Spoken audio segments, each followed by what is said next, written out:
Good morning viewers, welcome to back our channel. आप सब कैसे हो? उम्मीद करती हूँ आप सब अच्छे होंगे। तो चलिए स्टार्ट करते हैं आज का यूजफुल वीडियो। बहुत ही काम की किचन टिप्स है और बहुत ही यूजफुल किचन हैक्स है जो आपकी लाइफ को चेंज कर देने वाले हैं। पहला यूजफुल टिप मेरा कोलगेट को लेके है। कोलगेट का यूज़ हम ज़्यादातर ब्रश करने के लिए करते हैं, पर आज हम इससे ना हमारे हाथों को क्लीन करने वाले हैं।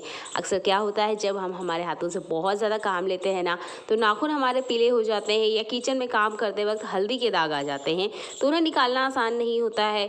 जो लेडीज से नाखून रखती है या जो फैमिली मेम्बर्स नेल्स बढ़ाना पसंद करते हैं, अगर उनके बीच में गंदगी आ जाए तो उसको क्लीन करने के लिए आप एक कोलगेट वाला ट्रिक यूज़ कर सकते हैं। अच्छा, इसका रिजल्ट और इफेक्टिव देखने के लिए आप यहाँ पर ना आधा कटा हुआ नींबू भी ले सकते हैं। नींबू से क्या होगा कि बहुत जल्दी से इसके अंदर का जितना भी गंदगी इकट्ठा है वो बहुत आसानी से बाहर आ जाएगी और जितना पीलापन है ना वो बहुत आसानी से बाहर आ जाएगा। अभी देखिए, यहाँ पर हम काम कर ही रहे हैं तो इसका जो बचा हुआ लिक्विड निकलेगा उसको हम वेस्ट नहीं करेंगे। तो आप कोई सा भी पीतल का बर्तन बेस में नीचे लगा लीजिएगा, इससे बर्तन भी क्लीन हो जाएगा और जो आपके नेल्स हैं वो भी क्लीन हो जाएंगे।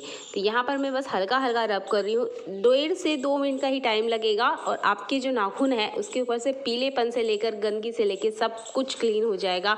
आपको पार्लर जाने की बिल्कुल ज़रूरत नहीं है, आप घर बैठे ये काम कर सकते हैं, क्योंकि किचन के काम ऐसे होते हैं जो हमें रोज़ ही करना होता है। तो डेली तो हम पार्लर नहीं जा सकते, पर हाँ, ऐसे छोटे छोटे ट्रिक का यूज़ करते हुए अपने हाथों को अच्छे से क्लीन कर सकते हैं। यानी हमारे नाखून में अगर किसी तरीके से पीलापन आ जाता है या किसी तरीके से गंदगी आ जाती है, तो पार्लर ना जाते हुए थोड़ा सा इस तरीके से कोलगेट का यूज़ करते हुए बहुत अच्छे से नाखूनों की क्लीनिंग कर सकते हैं। बचा हुआ जो लिक्विड है उसका यूज़ मैंने किया है इस पीतल की थाल पे, तो बैक साइड पे मैंने इसका यूज़ करा है और अच्छे से यहाँ क्लीनिंग हो रही है। अच्छा, बहुत सारों को ऐसा लगता है कि कोलगेट जो होता है ना वो काफ़ी महंगा होता है, इसलिए हम उसका यूज़ नहीं करना चाहते हैं।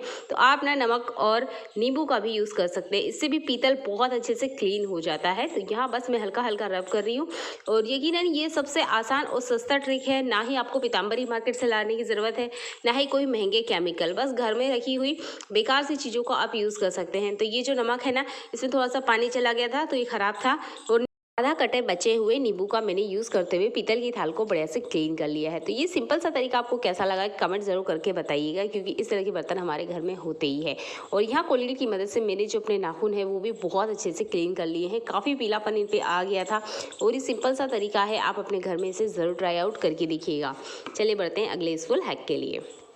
हमारे किचन में कुछ बर्तन ऐसे ज़रूर होते हैं जिनका हम यूज़ नहीं लेते हैं और वो हमारे घर में रखे होते हैं। यहाँ पर है मेरे पास माइक्रो ओवन की जाली। ज़्यादातर इनका यूज़ नहीं आता है, जब मैं कुछ बेक करती हूँ तभी यूज़ आता है, बाकी टाइम में यूज़ में नहीं आती है। तो इनका मैं यूज़ इस तरीके से लेती हूँ। अगर आपके घर में भी जाली है और हर टाइम अगर आप बेकिंग नहीं करते हैं तो उन जालियों को इस तरीके से यूज़ कर सकते हैं। जब भी हम दूध गर्म करते हैं ना तो इसे रखने की बड़ी दिक्कत होती है, तो इस तरीके से इस जाली का यूज़ करते हुए आप दूध को रूम टेम्परेचर पर ला सकते हैं। इसको खिसकाना बहुत आसान होता है, इसलिए मुझे सबसे सिंपल सा तरीका लगता है, तो इसे आप कर सकते हैं। दूसरा तरीका मैं आपको बताऊंगी, इस तरह की जाली का यूज़ आप मसालादानी को रखने के लिए या इस तरह के कंटेनर्स को स्टोर करने के लिए या एक के ऊपर एक आप आराम से रख सकते हैं। जैसे ही मैंने आपको कहा कि इसे खिसकाना बहुत ज़्यादा आसान होता है और किचन भी अच्छे से ऑर्गेनाइज दिखता है। तो इन जालियों को बेवजह ही नहीं रखा रखे, इस तरीके से आप यूज़ ले सकते हैं।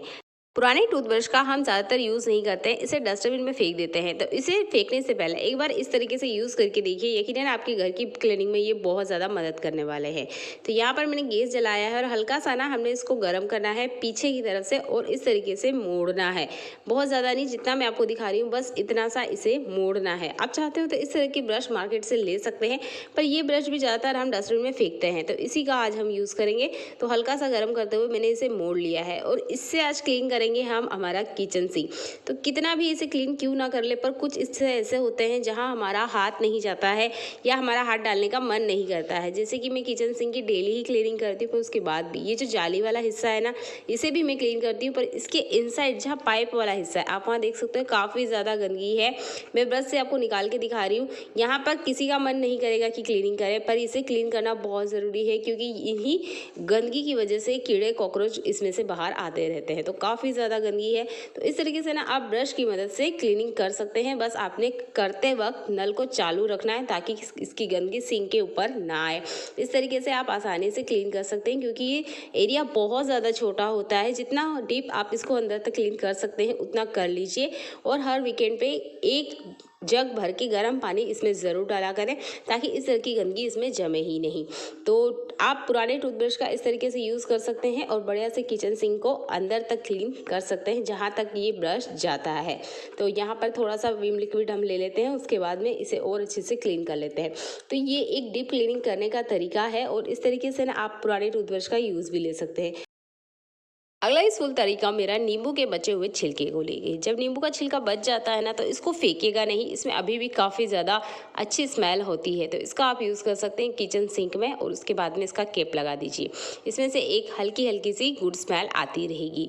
अगली यूज़फुल ट्रिक आपको ज़रूर पसंद आने वाली है। आपके घर में आटा छल्ली है, आप उसका भी यूज़ कर सकते हैं और नहीं तो इस तरीके की कोई सी भी जाली है उसका यूज़ आप तवे रखने के लिए कर सकते हैं। तवे को जब हम रोटी बनाने के बाद ठंडा होने के लिए रखते हैं तो इसे गैस पे नहीं रखा जाता है, ये अच्छी बात नहीं होती है। तो इसे रखने की बड़ी दिक्कत होती है। इसे रखेगा तो आप आटा छल्ली या कोई भी ऐसी छल्ली जिसका अभी आप यूज़ नहीं कर रहे हैं वहाँ पर आप अपने तवे को आराम से रख सकते हैं। ये जब अच्छे से ठंडा हो जाएगा फिर इसे आप अपनी जगह पे रख दीजिए। चलिए बढ़ते हैं अगले यूज़फुल हैक के लिए। हमारे घर में ना इस तरह की स्टील की थालियाँ ज़रूर होती है। जब हम इन्हें यूज़ करते रहते हैं तो कुछ टाइम बाद इनकी शाइन ख़त्म हो जाती है, यानी हम इन्हें रोज क्लीन करते हैं फिर भी इसका शाइन नहीं आता है। तो इसको वापस कैसे लेकर आए, तो आपने लेना है थोड़ा सा कोलगेट जितना हम एक बार ब्रश करने पर लेते हैं और आधी चम्मच इतना नमक लेना है। इसके बाद में इस सॉल्यूशन को हमने मिक्स करना है हाथों की मदद से। जैसे हम किसी चीज़ की पॉलिश करते हैं बिल्कुल उसी तरीके से हमने हाथों से ही यहाँ पर मलना है। आप ब्रश का भी यूज़ कर सकते हैं पर हमने यहाँ पर स्टील की साइन वापस लेकर आनी है, ना कि इसको और डल करना है, इसलिए आप हाथों का ही यूज़ कीजिए।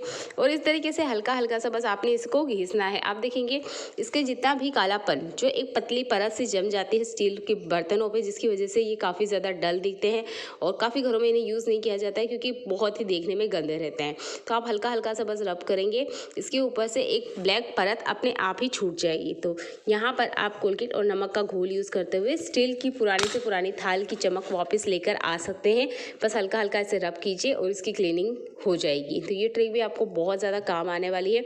आपके घर में भी इस तरह का कोई बर्तन है और आप सोच रहे हैं इसे मैं चेंज कर दूँ क्योंकि ये देखने में काफ़ी ज़्यादा बुरा दिख रहा है, तो इस ट्रिक को ज़रूर ट्राई आउट करके देखिएगा और बस नॉर्मल पानी से इसे क्लीन कर लीजिए। आपकी थाल वापस नई जैसी चमक उठेगी। चलिए बढ़ते हैं अगले यूज़फुल हैक के लिए। हमारे घर में कुछ इस तरह के पुराने तकिए के कवर ज़रूर रहते हैं जिनका हम यूज़ नहीं करते हैं, यानी कि इसका कलर डाउन हो जाता है या किसी वजह से हम इसका यूज़ नहीं कर रहे हैं। तो यहाँ पर एक पुराने तकिए का और आप एक हैंगर का बहुत अच्छे से यूज़ कर सकते हैं। इसमें हमारे बहुत सारे कपड़े आ सकते हैं, बिना सुई धागे बिना किसी कट के आप इसको यूज़ में ला सकते हैं। तो देखिए कुछ इस तरीके से हमने हैंगर को पहना देना है इसके अंदर और यहाँ पर आप देख सकते हैं एक बड़ा सा ना बैग जैसा बन के रेडी हो गया है। इस बैग का आप यूज़ ले सकते हैं घर के बच्चों के कपड़े रखने के लिए या जो कपड़े आप धोने के लिए निकाल रहे हैं उन कपड़ों को भी रखने के लिए ये सबसे बेस्ट है। सिर्फ एक हैंगर पे ये आ जाता है तो इसमें काफ़ी सारे छोटे मोटे कपड़े आ जाएंगे और आपको पूरा घर मैसी मैसी नहीं दिखेगा, क्योंकि जब धोने वाले कपड़े निकलते हैं ना तो बहुत ज़्यादा ही निकलते हैं और उनको अरेंज करना भी एक दिक्कत भरा काम हो जाता है। तो यहाँ मैंने मेरे बेटे के कपड़े रखे हैं क्योंकि इन कपड़ों की मुझे बहुत ज़्यादा ज़रूरत होती है। हर कभी 15 से 20 मिनट के अंदर मुझे ये कपड़े लगते हैं क्योंकि बच्चा छोटा है। तो इस तरीके से ना मैंने इस तकिए के कवर के अंदर इसे डाला है। यहाँ पर मैंने किसी तरीके से कोई सुई धागे का यूज़ नहीं करा है। अगर आप इसे परमानेंट ही बनाना चाहते हैं तो यहाँ पर इस छोटा सा छेद करते हुए आप ना इस हैंगर को आर पार कर सकते हैं, जिसकी वजह से परमानेंट बन के रेडी हो जाएगा और आप इसका और भी दूसरे तरीके से यूज़ कर सकते हैं। छोटा सा ट्रिक है, ट्राई आउट करके देखिएगा। कपड़े अच्छे से अरेंज रहते हैं, एक कील पे आप इसे हैंग कर सकते हैं और ये उठाने करने में बहुत आसान होता है और कपड़े हाइड रहते हैं, यानी कि दिखते तक भी नहीं कि इसके अंदर कपड़े हैं। तो ये तरीका मुझे सबसे सिंपल सा और आसान सा लगा है, तो ज़रूर ट्राई आउट करके देखिएगा। चलिए मिलते हैं अगली इसी वीडियो में। देखने के लिए आपका बहुत सारा धन्यवाद।